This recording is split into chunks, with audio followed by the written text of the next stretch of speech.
Hello my dear student, welcome to our channel alpha study circle. मेरा channel के तरफ से आप सब लोगों को बहुत धन्यवाद और स्वागत है।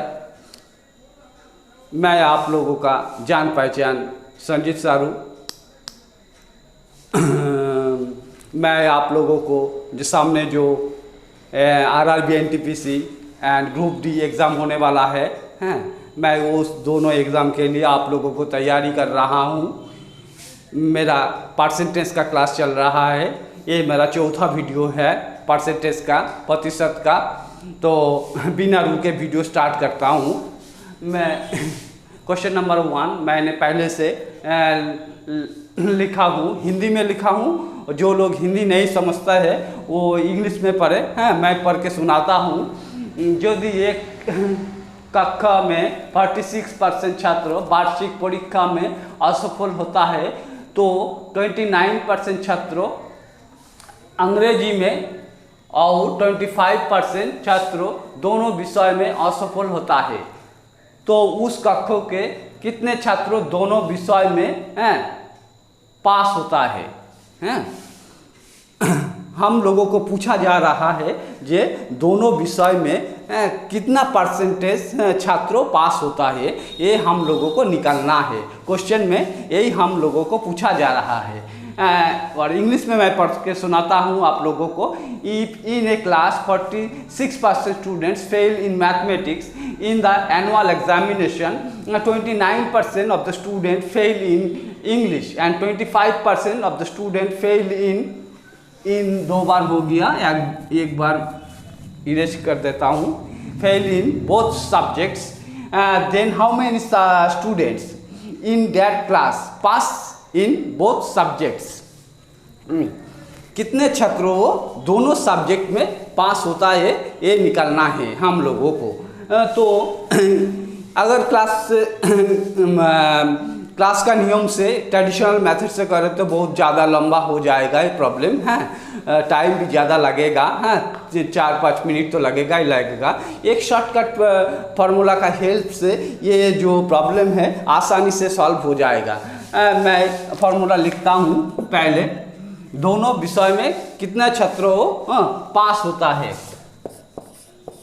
100 - x + y - z, ये फार्मूला है। फार्मूला मैं एक्सप्लेन करता हूँ। अगर कोई क्लास में X% मैथमेटिक्स में फेल होता है, Y% इंग्लिश में फेल होता है और Z% दोनों विषय में फेल होता है, तो 3 केसेस में फेल होता है। तो फेल का ऑपोजिट क्या है? पास है। फेल का विपरीत क्या है? पास है। तो कितने छात्रों परसेंटेज में पास होगा? तो यही फार्मूला से हम लोग निकालेंगे। 100 - x + y - z। जो यहाँ पर ये छात्रों ये 46% असफल हुआ है, असफल होता है छात्र वार्षिक परीक्षा में असफल होता है। 46 स्टूडेंट फेल इन मैथमेटिक्स। अच्छा, ये कक्षा में 45% छात्र वार्षिक परीक्षा में यहाँ पर मिस्टेक हुआ।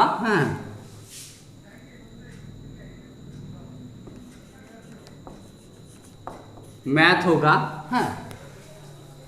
यदि एक कक्षा में 46% छात्र वार्षिक परीक्षा में मैथ में असफल होता है, 46% स्टूडेंट असफल होता है मैथमेटिक्स में, गणित में फेल होता है, और 29% छात्रों अंग्रेजी में इंग्लिश में फेल होता है, 25% फेल होता है दोनों विषय में। तो उस कक्षा कितने छात्र दोनों विषय में पास होता है? तो तीनों भी फेल का परसेंटेज दिया है, तो फेल का ऑपोजिट क्या होता है? पास होता है। तो पास कितने कितने छात्रों पास होता है, ये फार्मूला का हेल्प से हम लोग निकालेंगे। तो और एक बात, मैंने यहाँ पर तीनों भी जो फेल दिया है, तीनों भी जो पास देता है, तो इस फार्मूला से पास का ऑपोजिट क्या है, फेल। तो फेल निकाल आएगा इस फार्मूला से। जो तीनों में तीनों देगा यहाँ पर पास और फेल, उसका ऑपोजिट यहाँ ये फार्मूला से निकल जाएगा। तो क्वेश्चन में दिया है मैथ्स में कितना फेल है, फेल गणित में फेल किया है, मतलब x का वैल्यू 46 एंड इंग्लिश में अंग्रेजी में फेल हुआ 25%। तो y का वैल्यू लिखता हूँ 25% असफल हुआ है। दोनों विषय में असफल हुआ है, सॉरी अंग्रेजी में 29% फेल हुआ और 25% दोनों विषय में असफल हुआ। तो जेड का वैल्यू हुआ 25 है। पहले हम लोगों को क्वेश्चन से एक्स वाई जेड का वैल्यू निकालना है। पहले वाला मान x का, सेकेंड वाला वैल्यू y का, थर्ड वाला हो जाए z का लिखा हूँ। तो फेल असफल असफल असफल फेल हुआ, तो फेल का ऑपोजिट क्या होता है, पास होता है। दोनों विषय में कितना छात्रों पास होगा, 100 minus X plus Y minus Z. तो एक्स वाई जेड का वैल्यू पुट कर देता हूँ फार्मूला में। x का वैल्यू 46, y का वैल्यू 29, z का वैल्यू 25। अब कैलकुलेशन करता हूँ। 100 माइनस वहाँ पर कितना आएगा, 29 माइनस 25 कितना, 4, 46 प्लस 4 50, तो 50%। दोनों विषय में पास होता है 50%। कौन सा ऑप्शन में है, ये is the right answer. I think आप लोग समझ गया होगा। अगर ये फार्मूला याद रखना पड़ेगा, फार्मूला इजी है। 100 minus X plus Y minus Z है। जो एक्स वाई जेड तीनों पास देता है क्वेश्चन में, तो पास का अपोजिट क्या है, फेल है। ये फार्मूला से तब निकालेगा क्या, फेल निकालेगा, फेल का परसेंटेज निकालेगा दोनों सब्जेक्ट का। और तीनों एक्स वाई जेड जो वैल्यू दिया है वो पास में दिया है, तो फेल यहाँ पर जो ये फार्मूला से हम लोग हमारा क्या निकालेगा, फेल का ऑपोजिट पास देता है तो पास का ऑपोजिट फेल निकालेगा, फेल देता है तो फेल का ऑपोजिट होचे पास निकालेगा, ये फार्मूला से। तो ये क्वेश्चन में तो तीनों में असफल दिया है, फेल दिया है, तो फेल का ऑपोजिट दोनों विषय में पास आएगा। कितना छात्रों, 100 minus X plus Y minus Z. तीनों का वैल्यू दिया है क्वेश्चन में, पुट किया फार्मूला में, एक्स प्लस वाई का, वाई एंड जेड का वैल्यू पुट करने के बाद कैलकुलेशन किया और बाद फाइनली आया 50% छात्रों दोनों विषय में पास होता है। देखिए आप लोग, आई थिंक आप लोग समझ गया होगा।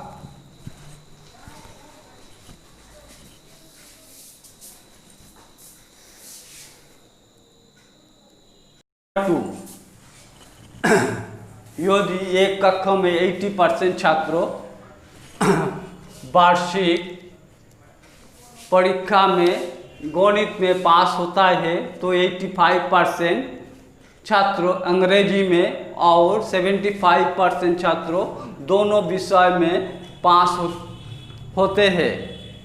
यदि दोनों विषय में कुल 40 छात्रों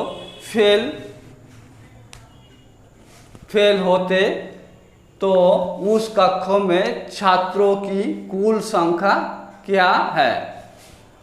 तो हम लोगों को क्या निकालना है, टोटल नंबर ऑफ स्टूडेंट निकालना है। यहाँ पर पूछ रहा है, हम लोगों को पूछ रहा है number of students in the class.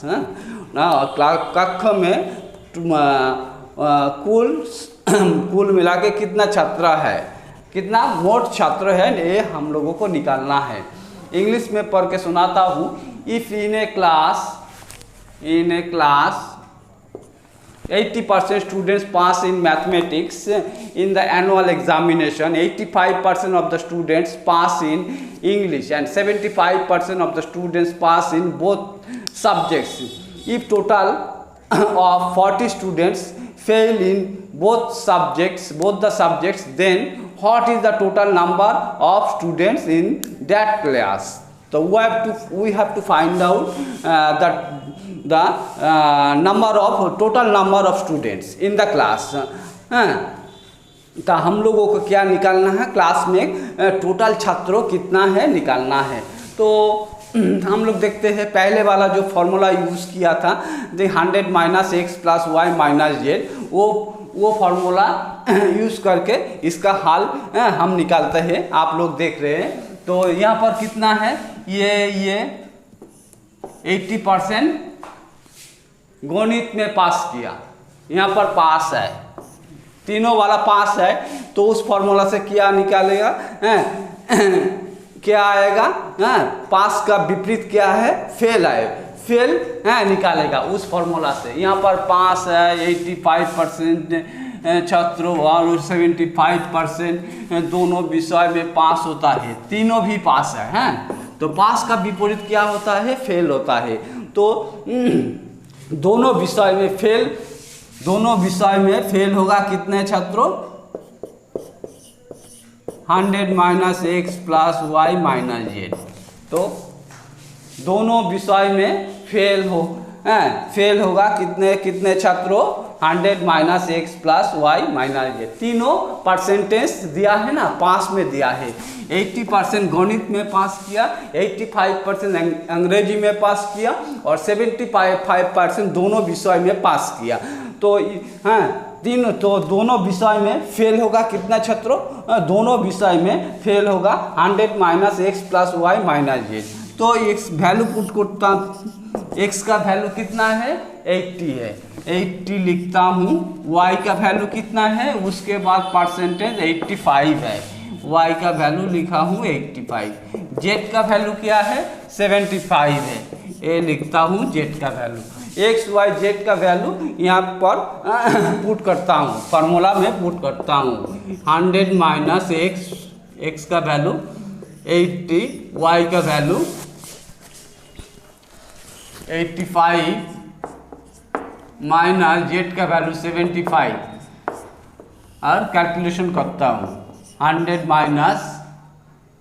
90, तो आया 10% स्टूडेंट्स दोनों विषय में फेल हुआ। 10% स्टूडेंट 10% होते स्टूडेंट दोनों विषय में गणित और इंग्रजी में फेल हुआ। तो यहाँ पर क्वेश्चन में दिया है 40 स्टूडेंट दोनों विषय में फेल होता है। 40 स्टूडेंट दोनों विषय में फेल होता है, यहाँ पर नंबर में दिया है। और यहाँ पर परसेंटेज में हम लोग इस फार्मूला से निकाला 10% स्टूडेंट दोनों विषय में फेल हुआ। तो हम लोग लिख सकते हैं 10% = 40 इजीली। 10% परसेंटेज में दोनों विषय में फेल हुआ 10% स्टूडेंट। और क्वेश्चन में दिया है 40 स्टूडेंट दोनों विषय में फेल हुआ, तो 10% = 40। तो 1% बराबर कितना आएगा, 1% बराबर 40/10 एंड 100% इक्वल टू कितना होगा,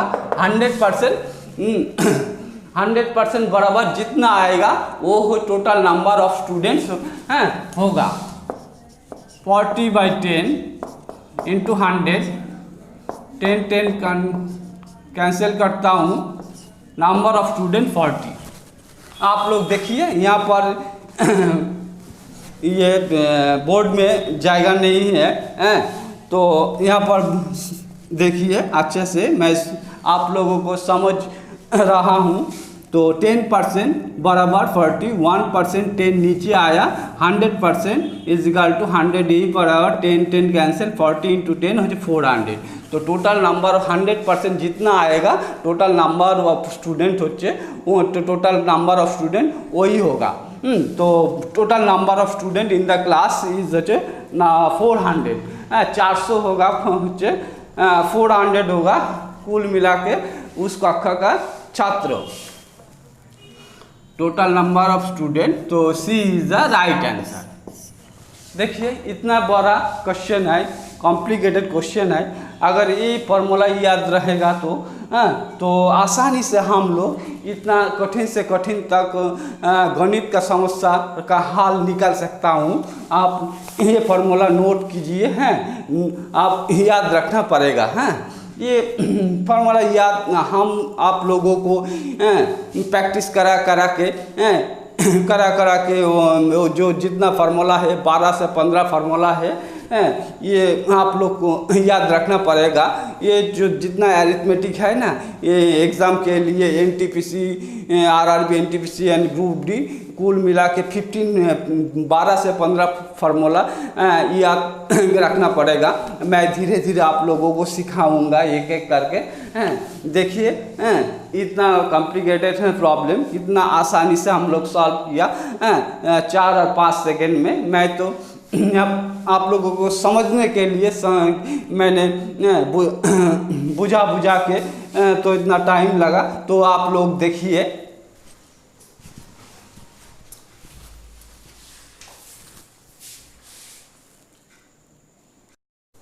क्वेश्चन नंबर 3, किसी व्यक्ति का वेतन लगातार 10% और 20% कमी हुआ और अंतिम में 10% वृद्धि का बाद 9,900 रुपया हुई तो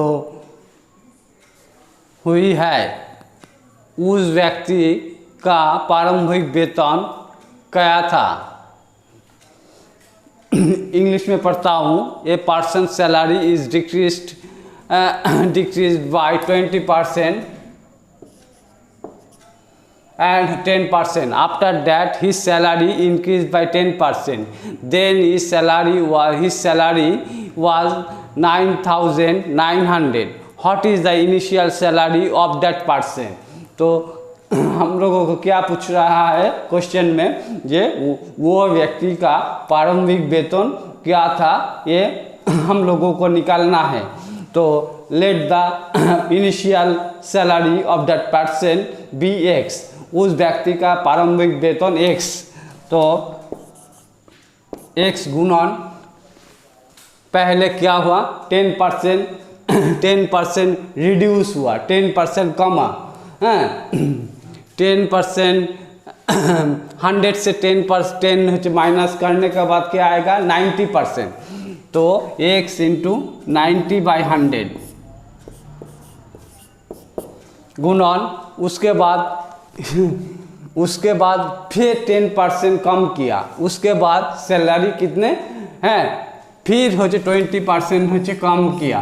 तो 100 से 20 घटाने से क्या आता है 80% हुआ। तो 80% का मतलब 80/100। तो उसके बाद फिर उसका सैलरी किया, फाइनली अंतिम में 10% वृद्धि हुआ, 10% वृद्धि हुआ। तो 100 + 10 क्या हुआ 110%। 110% गुणन 110%, 110/1000। This result is equal to उसका फाइनली वेतन, अंतिम में वेतन क्या हुआ 9,900, या ये बराबर 9,900। और एक बार मैं समझ रहा हूँ आप लोगों को, पहले 10% वेतन कम हुआ, उसका बाद 20% फिर कम हुआ, फाइनली उसका वेतन 10% वृद्धि होने के बाद उसका वेतन कितना आया 9,900 आया। तो उस व्यक्ति का प्रारंभिक वेतन क्या x है। तो x गुणन पहले 10% कम हुआ वेतन, 100 से 100 में से 10 घटाने से 90% हुआ। 90% का मतलब 90/100। उसके बाद 20% कम किया वेतन, 100 से 20 घटाने से 80% हुआ। तो 80% गुणन 80% मीन्स 80/100। फाइनली क्या हुआ, उसका वेतन, उस व्यक्ति का वेतन 10% वृद्धि हुआ। तो 100 से 10 ऐड करने के बाद क्या होता है, 110%। गुणन 110% का मतलब गुणन 110/100। अभी कैलकुलेशन करता हूँ, 100 0 ऊपर नीचे काटता हूँ, 0 0 काटता हूँ और 0 0 काटता हूँ और क्या 4 दिए का 4 4 × 2 4 × 25 और 2 × 5 और इधर से 9 उधर से 11 0 0। तो क्या हुआ, x बराबर 11,000 गुण 125। तो x बराबर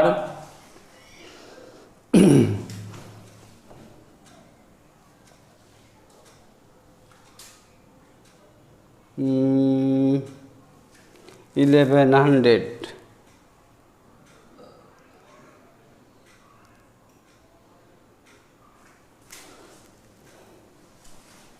1 2 5 গুণন 11 5 5 5 11 22 আর 5 হচ্ছে 7 আছে 7 হাতে থাকলো হচ্ছে 2 2 2 11 11 আর 2 হচ্ছে 13 ना आया, लिखता हूँ।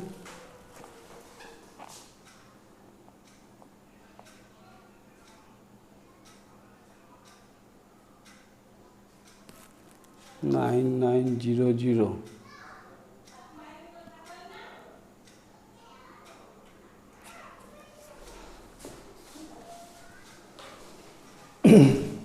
90%, 80%, 110।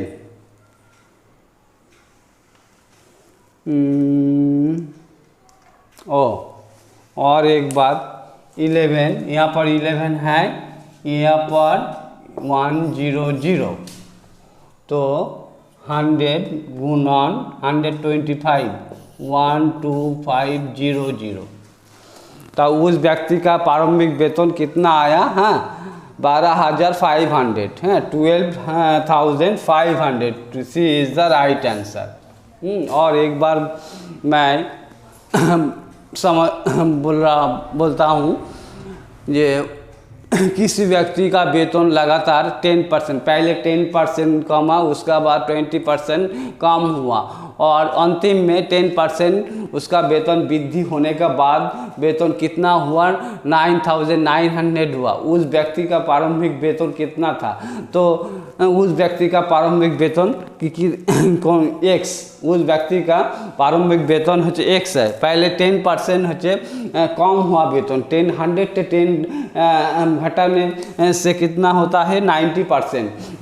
90% का मतलब 90/100, x गुना 90/100। उसके बाद 20% कम हुआ वेतन, 100 से 20 माइनस करने से 80% हुआ। 80% का मतलब क्या, गुणन 80/100। फिर फाइनली उसका वेतन, उसका सैलरी 10% वृद्धि हुआ। 100 से 10 ऐड करने के बाद क्या आता है, 110%। तो 100 गुणन 110% और होचे 110/100। कैलकुलेशन करने के बाद क्या आया, x बराबर 12,500। तो उस व्यक्ति का प्रारंभिक वेतन के कितना, 12,500। तो सी इज द राइट आंसर। तो आज का वीडियो इतना ही है। आप लोग नेक्स्ट वीडियो के लिए वेट करें। जो लोग नया है मेरा चैनल में, तो मेरा चैनल सब्सक्राइब करना। मैं हर दिन RRB NTPC and group D exam के लिए वीडियो डालता रहूँगा एग्ज़ाम ख़त्म होने तक। तो मैं रीजनिंग भी कराऊंगा, जीके भी कराऊंगा। साइंस का जीके है और मैथ्स तो करा रहा हूँ। और अच्छे से पढ़ाई करना और तैयारी करना एग्ज़ाम के लिए। और मेरा व्हाट्सएप नंबर, फ़ोन नंबर और ईमेल आईडी और फेसबुक पेज, फेसबुक आईडी सब कुछ डिस्क्रिप्शन बॉक्स में दिया हूँ। कोई दिक्कत है तो मुझे व्हाट्सएप करना। हाँ, तो आज के लिए इतना ही। सब अच्छा रहे, सुस्त रहे। Best of luck.